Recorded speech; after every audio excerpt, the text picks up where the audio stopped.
Hey everyone, welcome back to the channel. My name is Adelina and I make videos about living in this tiny house on wheels and living a more intentional life. Today I want to talk to you about emergency power.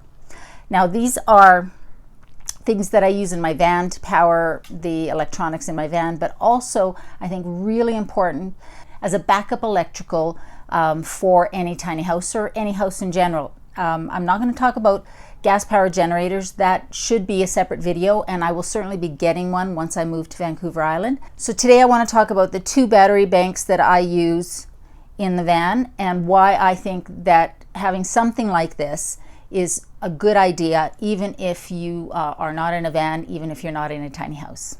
The 2 that I have are the Ninjabat 500 and the Jackery 160, the Explorer 160. When I was first starting to build the van, I realized that I would want something that I could charge my phone on at night, maybe hook up a USB light to, something like that.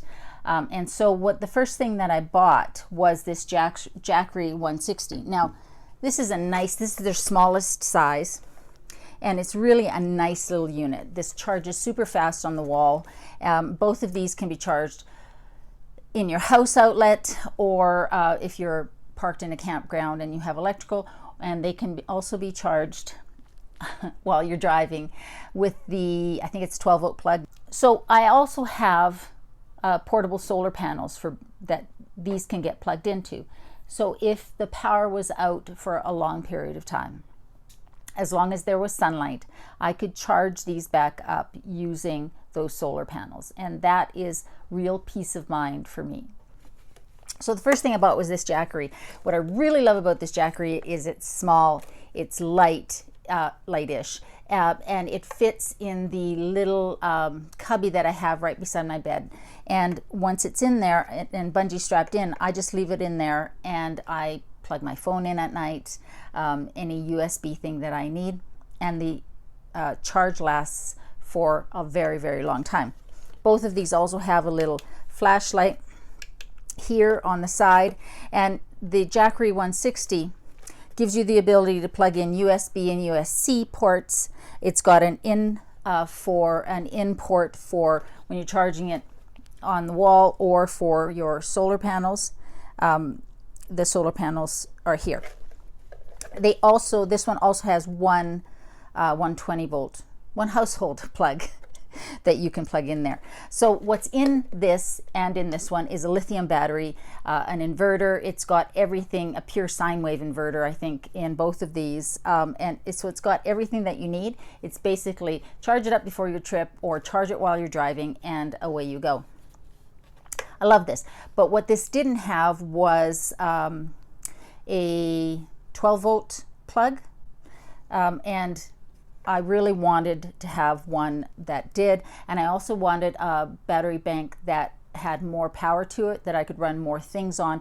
I could charge my laptop on, maybe use my little mini rice cooker, I didn't know, but something that had more power to it. So after I bought this one, I ended up a few months later buying the Ninjabat. Now the Ninjabat is quite a bit heavier, the Ninjabat 500 watt, and it's got 560 watt hours. This one has 167 watt hours. I'm not sure what that means, to be honest with you, but what I know about the Ninjabat is it's got a heck of a lot more power, and it can power things that take more wattage to power. So I have used my straightening iron and my curling iron while plugged into this, and it's been no problem at all. So this is the one that takes the heavy sort of power draws. At the time when I was purchasing, I couldn't afford to get a Blue Eddy or, the more expensive Jackeries. I would love to get the Jackery 1000, but they're very expensive. Now, they're worth it. Don't get me wrong. I think that the Jackery, the Blue Eddies are worth it, absolutely. But there are a lot of other battery banks, solar generator battery banks on the market. You can find them on Amazon, home outfitting stores, outdoor outfitting stores, things like that, and they're good too. So really, my advice would be buy what you can afford. But the thing that I really like about this one, it also has a light that you can put on here. So if you have a problem with your vehicle and you need a light to be able to see what's going on, you can use this as an emergency light. It has two wall outlet plugs, and it's got USB and USCs as well, and also the DC plugs.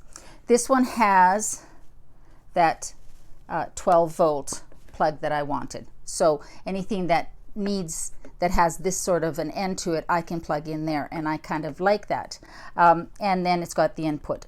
They both have nice displays. I gotta admit, I find the display on the Jackery a little harder to read than the one on here, but they're both fine. And what's nice is you can tell how much you've got left. So why do I like this one so much? Well, I like it because, like I say, it's heavier duty and it will run more things. But both of these will run an awful lot, and the batteries last a long time. When I am driving and I want to top these up, I keep both of these plugs, these 12 volt plugs that go to each of them. This is for the Jackery, this is for the Ninja Bat. I keep these in my glove compartment in the van, so I always have them handy. I can easily put these on the floor of the passenger side, just plug them in while I'm driving, and they charge fairly quickly on the car while the car's running. If you want to plug them both in at the same time and you don't have two of these to use, just get something like this. So you plug this into your vehicle, and then you can plug both of these into here, and you can charge both of them at the same time. I've never done that, but I have this just in case, because normally I just charge one at a time when I'm driving. I keep their wall chargers just in this little bag that came with the Jackery, and they both fit in here nicely. And I tuck this under my bed so that when I am plugged, by somebody's house or where I have shore power, and I'm plugged into it in the van, I can charge them, or I bring it into the house when I get back from a trip. Why do I think it's important to have an emergency power source, even if you're not in a van, living in your van, traveling in an RV, that sort of thing? It's not uncommon, and especially in certain parts of the world, for there to be power outages, blackouts, rotating blackouts when the electrical grid is overloaded. And that can be a real problem for you if you're in the heat of the summer. One of the things that I bought that I really love, and I have it by my bed plugged in, is this little USB desk fan. And the thing I love about this is it's really tiny. It's got 3 speeds, and if I want to plug it in to the Jackery,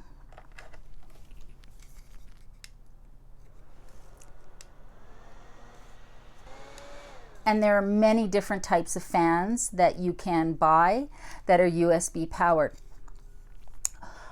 I think they're a good idea, particularly if you live in a climate that gets really hot in the summer and where there is a potential for blackouts, the power grid being overloaded, and you potentially being without power. Is it the same as air conditioning? No, but having fans that you can run when the power is out, and that can make a big difference if you are in the sweltering heat of summer.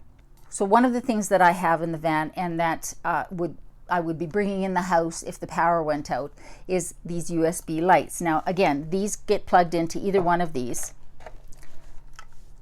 and they give off a ton of light. So if you're in an emergency situation where your power's out and you need lights, these things are amazing. They pull virtually no watts. It's a 4-watt draw for something like this. You could have a couple of these in your house, and it would allow you to function at night when it's dark and you need lights. And so again, one of those things that you can use if you have a portable power bank. So here's the thing, guys. It's not about expecting the worst. It's being prepared in case there's emergencies. So if you have something like this in your house, in your vehicle, then if the power goes out, you can function when it comes to charging your phone, which you will need for emergencies. If the power's out for a couple of days, that's going to be a problem. If you have something like this, then you can charge your phone, you can charge your computer, you can run a fan, you can run lights. And if you have a big enough one, you can even run a small space heater. It's not being alarmist, it's being prepared. And I am a big proponent of being prepared so that you can be self-sufficient. And if something happens, you can be okay until things get better. This is a very simple step that a person can take. This cost me $200. This cost me $450. That's an investment. But now I know that if something happens and the power goes out, I can have some electricity. Now, I'm in the city, I'm not all that concerned about it. But when I move to Vancouver Island and I'm out in the country, this will become more important. Again, it's not going to replace a gas-powered generator, and I do think those are an important thing to have, especially when you live farther out from a city or a town. But this is a very simple step that you can take to have the peace of mind of knowing that you're going to be okay. Especially, like I said, if you live in a very, very hot climate and the power goes out and you don't have air conditioning and you can't run your fans, that could be a crisis, a critical issue. So having a power bank, especially one that's a little heavier, that you can plug in some of these fans to. And they come in different sizes, but this one does blow out a lot of air, I have to say. And I have one in the van that's rechargeable, that you recharge and then you can clip on anywhere. Again, lots of options that you can find. It's going to storm here very shortly. It's very dark. We are in for thunder and lightning, quite a storm, I think. And that makes me a little worried about Sophie because she really hates that. I happen to love thunderstorms. She hates it. She crawls underneath this love seat here. And I always feel so bad for her. So hopefully it won't be too bad. So guys, I hope that was useful. I have been thinking a lot about how I can be more self-sufficient and the ways that I already am. And so I thought that maybe it was a good idea to share some of the things that I already do, some of the skills that I've developed over time, and some of the things that I want to learn. So those are going to be videos that are coming up. But I wanted to start with electrical because, again, I use these in the van.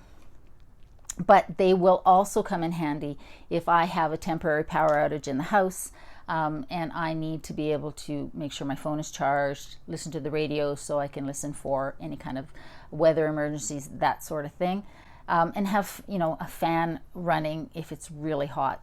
Those are the things that I think these can really be useful for. And it's just such a small step. It does take a little investment, but like I say, you can buy these sorts of things on Amazon, online for different price points. Just read the reviews and buy the one that fits your budget, just so that you have something. At least that's what I think. Anyways, guys, I hope you're doing well. Remember, in a world where you can be anything, be kind, take care of yourselves. I love you, and I'll see you next Sunday.